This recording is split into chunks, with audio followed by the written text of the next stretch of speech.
seperti pada dasarnya seluruh industri yang lain ya, di mana terjadi perubahan besar saat-saat ini. Perubahan besar yang membuat industri healthcare ini berubah banyak, itu dimulai dari saat pandemi kemarin.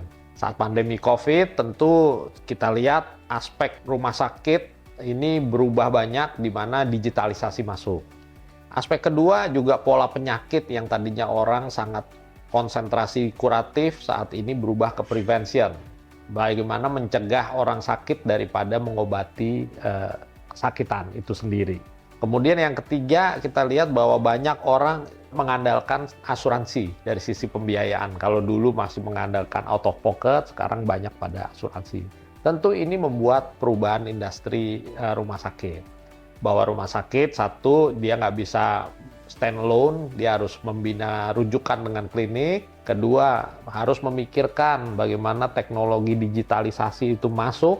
Dan yang ketiga, bagaimana rumah sakit juga memikirkan prevention. Untuk merubah satu hal yang besar, yang harus berubah pertama tuh mindset-nya. Karena kalau mindset organisasinya nggak berubah, ya kita sama aja business as usual, tanpa sadar ya kita akan terlibas oleh perubahan zaman. Maka strategi utama kita melakukan perubahan mindset. Perubahan mindsetnya seperti apa? Bahwa rumah sakit, hospital itu bukan hanya sekarang fokus di kuratif, tapi kita bicara di prevention secara lebih holistik. Kedua, kita nggak melihat rumah sakit lain itu sebagai kompetitor, tapi bagaimana eranya ini kolaborasi. Kita bisa saling bekerja sama. Dan yang ketiga, bahwa teknologi itu diperlukan untuk bisa memberikan layanan yang lebih baik dan lebih murah. Jadi adanya teknologi ini bukan membuat layanan semakin mahal, tapi bagaimana layanan semakin terjangkau dan semakin baik. Nah, itu harus dimulai dari mindset. Mindset sebuah organisasi yang biasanya business as usual udah cukup lama, sekarang kita harus punya paradigma baru. Itulah kenapa menjadi dasar untuk transformasi. Setelah perubahan mindset, baru kita berubah sistemnya, kita bisa adopt teknologinya, kemudian kita bisa melakukan dengan bisnis model yang baru. Banyak kita berpikir sebagai top level executive bahwa merubah sebuah mindset atau membentuk sebuah learning development itu lebih pada cost center daripada sebuah profit center. Kalau saya melihatnya bahwa perubahan mindset ini harus diakomodir dalam sebuah perubahan yang sistemik, yaitu dengan adanya sebuah learning forum. Jadi kita di Betsaida membentuk sebuah Betsaida Learning Forum, di mana di situ intinya kita merubah mindset dan kita belajar segala sesuatu. Nah, setelah mindsetnya berubah, ini harus didukung dengan perubahan culture organisasi. Nah, Betsaida Learning Forum ini bagaimana kita menjabarkan perubahan culture, corporate culture yang baru, ini ke dalam sebuah kebiasaan rutin dan sebuah SOP. Menerjemahkan perubahan mindset ini ke dalam sebuah perubahan sistemik, yaitu perubahan culture. Saya lihat bahwa gini, tadi kita lihat lingkungan berubah, kita berubah mindset, kembali kita berubah budaya organisasi. Budaya-budaya yang dulu dianggap tepat dengan perubahan lingkungan yang sekarang saat ini menjadi nggak tepat lagi. Nah, tugas sebagai pemimpin kita adalah membuat supaya culture-nya ini kondusif sesuai dengan visi misi dan perubahan culture. Yang pertama, dinamika organisasi.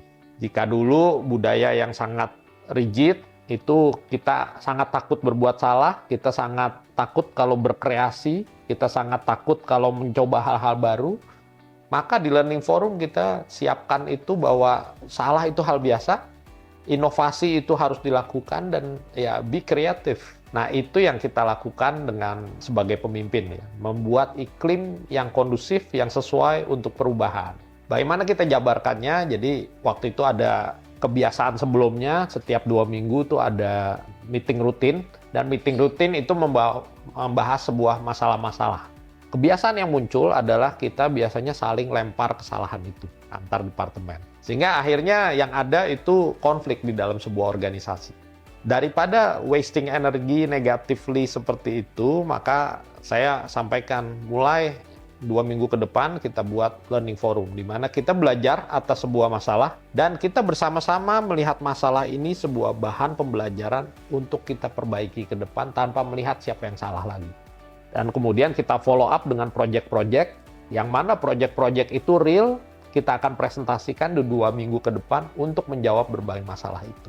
Sehingga dari berbagai masalah itu, kita belajar dan kita perbaiki banyak hal. Dan ternyata itu ya sangat relevan dan sangat implementatif di lapangan dan bisa membuat pasien semakin happy.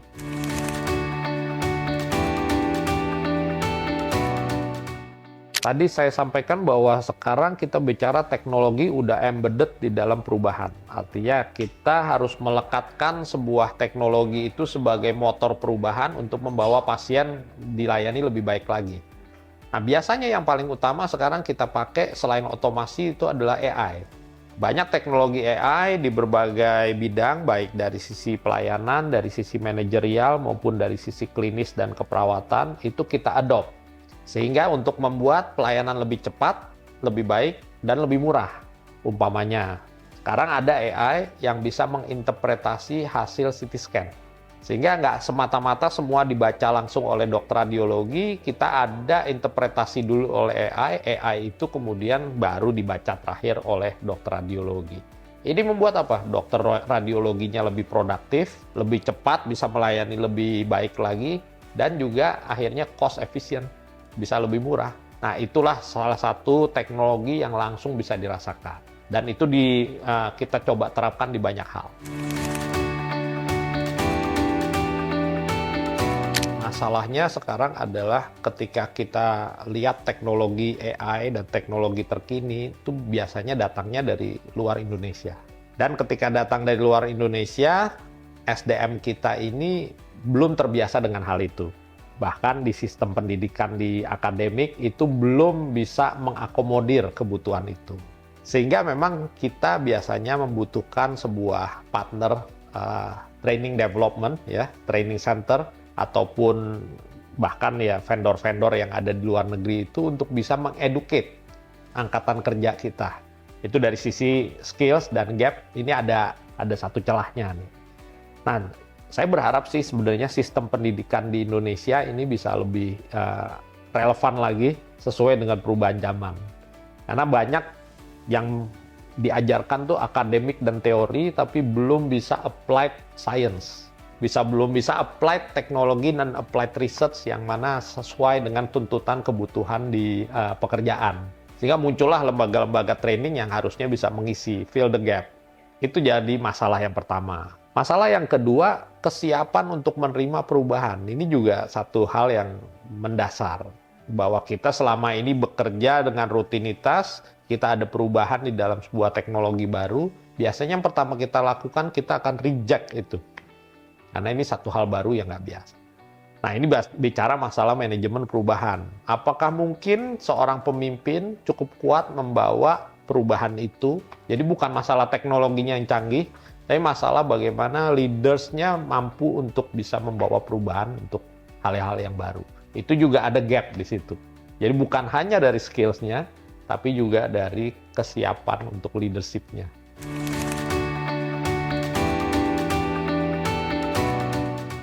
Well, the devils is in the detail. Jadi kalau kita bicara quotes itu relevan sekali. Kita nggak mungkin tahu ketemu iblisnya kalau tidak go into detail. Maka setiap perubahan, setiap project yang kita lakukan itu harus dipantau secara intens. Nah, biasanya muncul tim kita nih. Jadi di kita ini ya semua nggak dilakukan oleh pemimpin tertinggi. Kita di sini, saya sebagai pemimpin tertinggi hanya membuat suasana atau iklim yang kondusif. Para bedside itu bedside leaders ya. Jadi kita nyebutnya bedsiders. Itu yang mengimplementasikan dan memonitor perubahan-perubahan itu, memastikan bisa dijalankan dengan baik. Ya, saya beruntung kita punya bedsiders yang saya kira sangat kuat untuk memastikan perubahan yang kita inisiasikan itu berjalan di lapangan. Dan kalau ada gap, ya pasti ada gap. Nah, bagaimana kita overcome itu gap-nya. Pendekatan konservatif terhadap training itu kan biasanya adalah kalau ada brosur training dari lembaga training, kemudian kita kirim orang untuk ikut trainingnya. Itu pendekatan yang konservatif. Tapi kami melihatnya lebih senang kita lakukan yang disebut strategic training. Jadi dari dalam kita kebutuhannya apa, maka kita akan bicara sama training center untuk custom programnya seperti sesuai dengan kebutuhan kita. Yang jadi masalah kalau training-training kebanyakan, itu seperti habis terang terbitlah gelap. Jadi trainingnya jelas nih, begitu pulang nggak bisa diaplikasikan di lapangan. Kenapa? Karena nggak relevan sesuai dengan kondisi yang custom. Nah, kita berharap ini kebalikannya. Setelah pulang dari training, ya itu bisa diaplikasikan dan jadi project yang langsung dampaknya bisa dirasakan. Nah, nggak banyak nih training center yang bisa lakukan itu, maka kami membuat Bethsaida Learning Forum. Tujuannya apa? Kita belajar dari sebuah masalah, kita kemudian buat training yang custom sesuai dengan itu. Umpamanya nih, yang real ya. Kita punya masalah waktu tunggu yang panjang di sini. Karena pasiennya banyak, sehingga pasien menunggu bisa cukup panjang.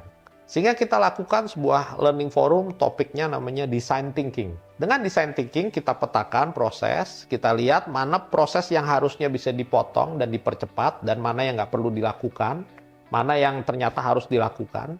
Kemudian setelah itu kita identifikasi, kita jadikan SOP untuk diuji coba langsung. Dan kita ukur waktu tunggunya nih benar-benar berkurang nggak nih. Nah, ini yang diharapkan sebenarnya dari learning forum. Jadi kita belajar dari masalah, kita punya solusinya, dan kemudian kita belajar lagi.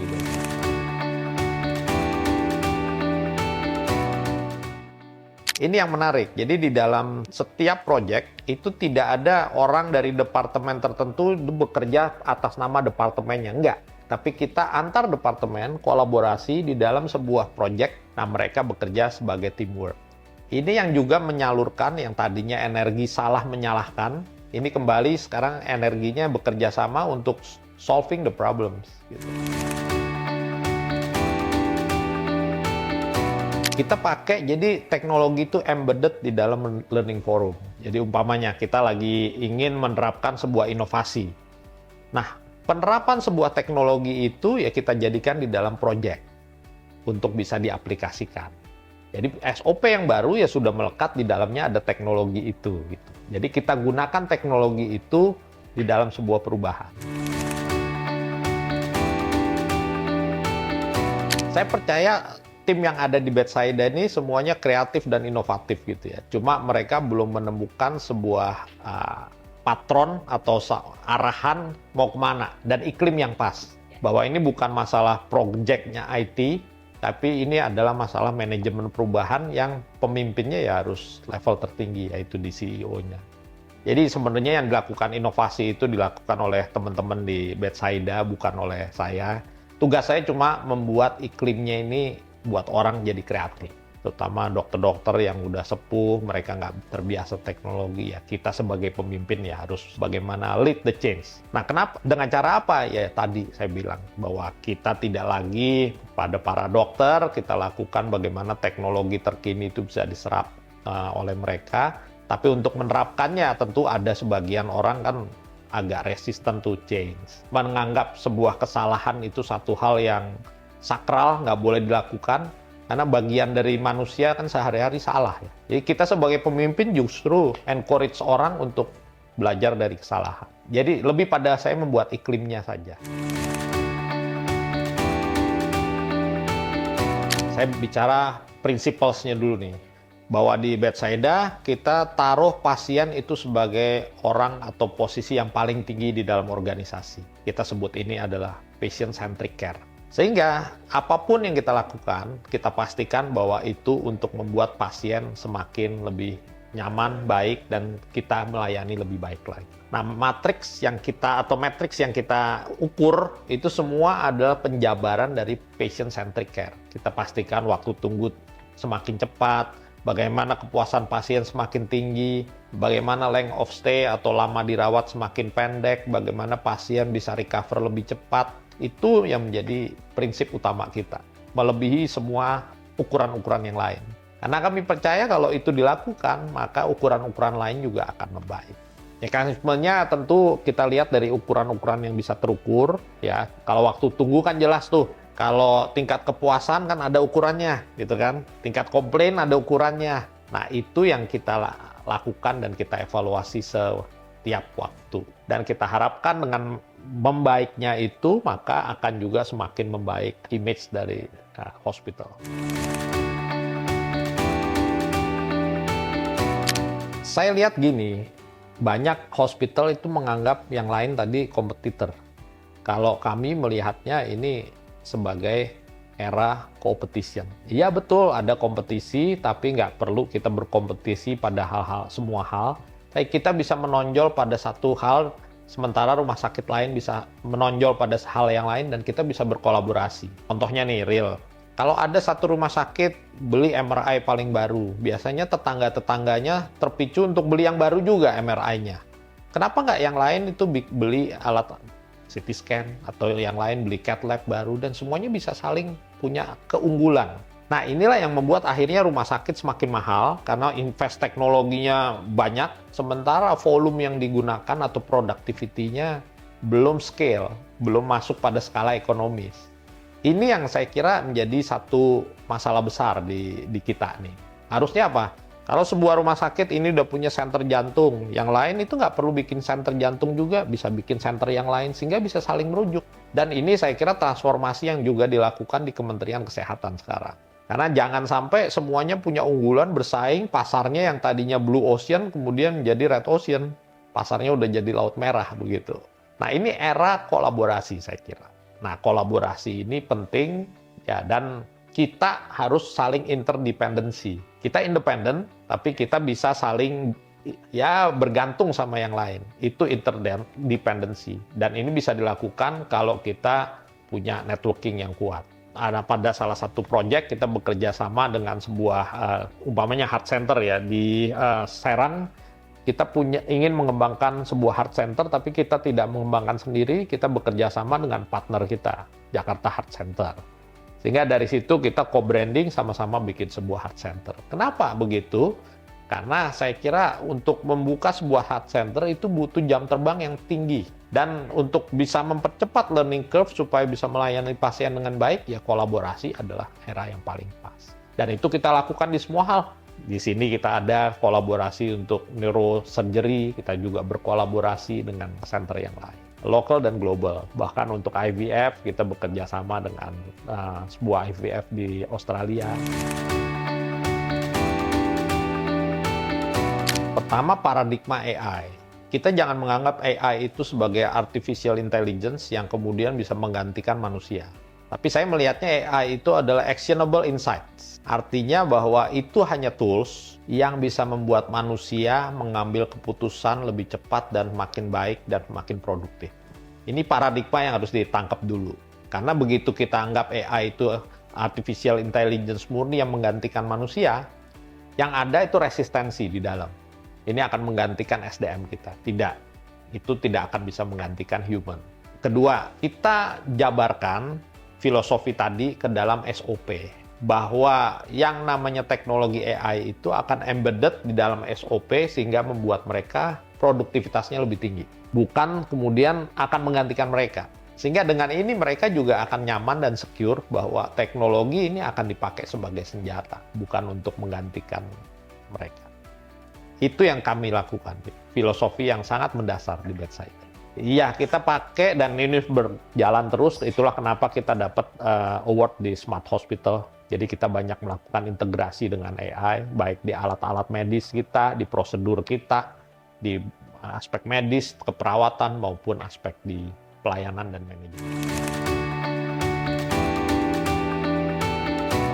Tidak terlambat mengambil langkah untuk perubahan. Sering kita pemimpin di rumah sakit lebih cenderung memilih wait and see dan menunggu sampai ini arahnya nyata dulu baru melakukan perubahan, yang mana semuanya udah terlambat.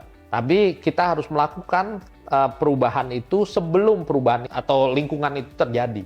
Nah, ini yang jadi masalah utama di kebanyakan rumah sakit, dan saya berharap ya kita menyiapkan future proof hospital, dan the future is now, bukan menunggu future-nya datang.